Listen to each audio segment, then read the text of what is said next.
Nuk e di si, po ka femra që shkojnë në fitness për me marrë formësimin e trupit e tjera.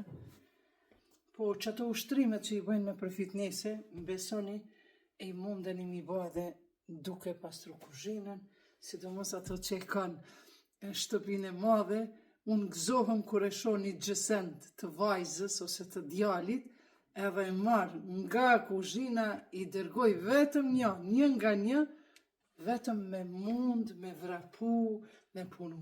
Shikoni, edhe kjo është një lloj fitnessi, ja, shiko sa bukur. Dhe nonat e tona nuk kanë pas fitness, por kanë punu edhe kanë qenë shumë të shëndosha. Prandaj, në vend se me fërku një herë, edhe mja bo adetin që kanë qef këto të rejat, që shumë bane, da peta, ose me këtë tjetër, rape. Dhe fitnessi shtëpjar, që maqina enve, tak, kape qite, kape bane. S'po del vetëm makina enve, që këtu i kom da plus me dorë. E merreni me mend kështu me qenë zoja të normal, zonja të ngritura.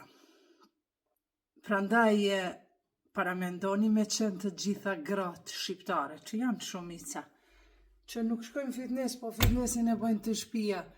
Shtëpia kam ju bo dzidz, edhe vetë të shëndosha, edhe këtë mirat. Pastërtia është, që ka thënë profeti, gjysma e besimit, ama jo pastërtia vetëm në shtëpi, pastërtia në gojë, mos me folë, mos me botha shëthonë, e tjera.